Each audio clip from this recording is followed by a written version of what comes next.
Saudara-saudari legioner terkasih, saya Frans Tukan, Ketua Kuria Maria Tak Bercela Jember dan Presidium Ratu Rosario Suci Bondowoso. Hari ini saya mengajak saudara-saudari legioner terkasih untuk bersama-sama merenungkan firman Tuhan untuk mencari inspirasi dan kekuatan bagi kita dalam melakukan tugas perutusan tugas kerasulan Legio Maria di tempat kita, di wilayah kita, di Republik Indonesia ini yang saat ini masih dalam keadaan prihatin karena corona. Kita awali dengan doa. Atas nama Bapa dan Putra dan Roh Kudus, amin.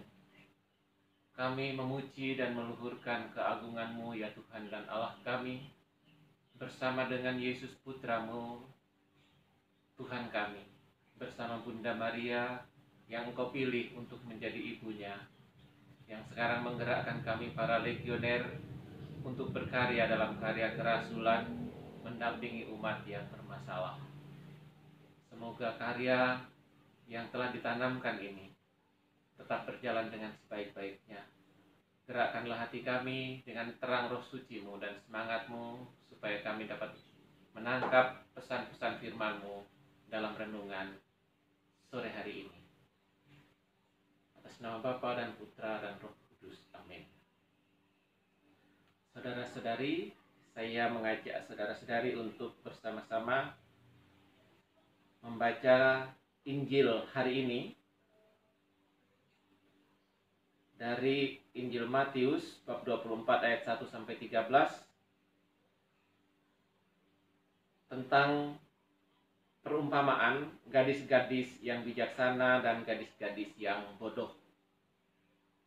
Pada waktu itu, hal kerajaan surga seumpama 10 gadis yang mengambil pelitanya dan pergi menyongsong mempelai laki-laki.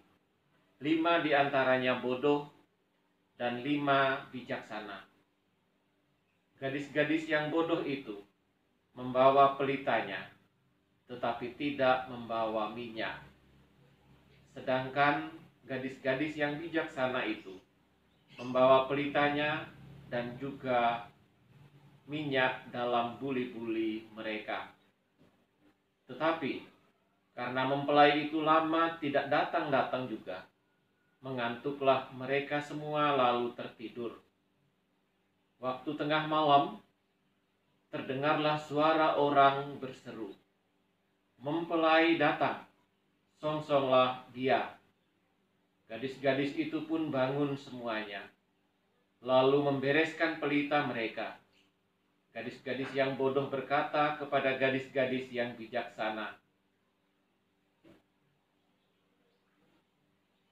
"Berilah kami sedikit dari minyak-Mu itu, sebab pelita kami hampir padam."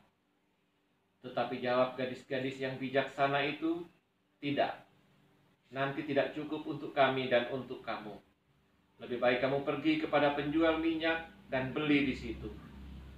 Akan tetapi waktu mereka sedang pergi untuk membelinya, datanglah mempelai itu, dan mereka yang telah siap sedia masuk bersama-sama dengan dia ke ruang perjamuan kawin, lalu pintu ditutup.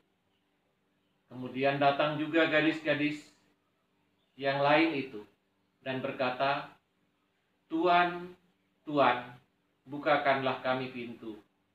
Tetapi ia menjawab, "Aku berkata kepadamu, sesungguhnya aku tidak mengenal kamu.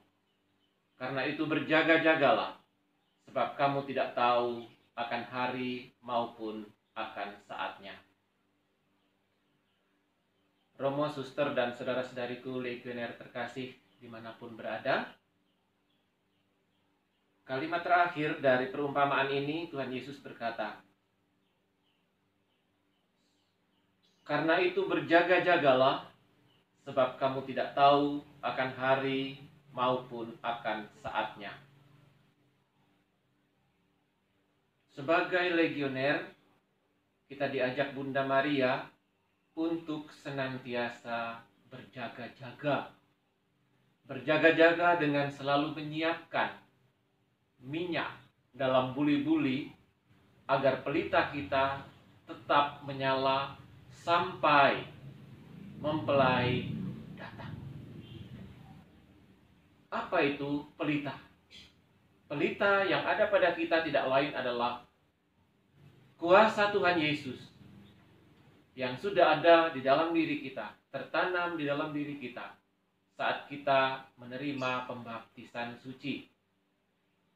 Saat kita menjadi pengikut Kristus, saat kita menjadi anak-anak Allah. Pelita itu harus tetap menyala. Karena itu pelita itu membutuhkan minyak dalam buli-buli. Sebagai legioner, kita harus mempunyai persediaan minyak. Apa itu minyaknya? Minyaknya itu adalah doa. Maka sebagai legioner kita harus selalu berdoa. Terlebih dalam situasi Indonesia dan dunia yang sedang dilanda pandemi COVID-19 ini. Dalam kondisi seperti ini kita tidak bisa berbuat apa-apa. Sebab ternyata penyakit ini begitu lama menghantui seluruh dunia. Sudah hampir 2 tahun. Dan kita tidak tahu sampai kapan ini berakhir. Sebagai legioner yang dulunya begitu aktif kemana-mana, kita sekarang harus berhenti. Berhenti sejenak di rumah untuk bisa mempunyai tenaga lagi, untuk bisa mempunyai kekuatan lagi. Kita harus selalu menyiapkan minyak, yaitu doa. Dimanapun kita berada saat ini, obat kita yang terutama, minyak kita yang terutama itu adalah doa supaya Tuhan Yesus yang adalah pelita dalam diri kita tetap menyala. Saudara-saudari terkasih, meskipun kita tidak bisa rapat, tidak bisa berkunjung sebagaimana biasanya, tetapi kita tetap mempunyai doa. Kunjungan kita saat ini lebih gencar menjadi kunjungan doa. Karya kita saat ini menjadi karya doa yang paling menonjol. Marilah dimanapun kita berada, kita berdoa yang banyak, kita berdoa yang sungguh-sungguh, yang lebih bersemangat lagi, supaya karya kerasulan kita tetap berjalan, meskipun pandemi juga masih tetap berjalan. Dan kita doakan supaya pandemi ini segera berlalu, sehingga kita dapat rapat kembali, kita dapat melakukan tugas-tugas kita kembali. Tuhan memberkati. Mari kita tutup dengan doa atas nama Bapa dan Putra dan Roh Kudus. Amin. Tuhan Allah kami bersyukur kepadamu, Engkau menyapa kami melalui Injil Matius hari ini. Semoga apa yang kami dengarkan hari ini dari sabdamu dapat menyemangati kami dan memberi kami inspirasi untuk terus melakukan tugas-tugas kami dalam karya kerasulan Legio Maria. Amin. Atas nama Bapa dan Putra dan Roh Kudus. Amin.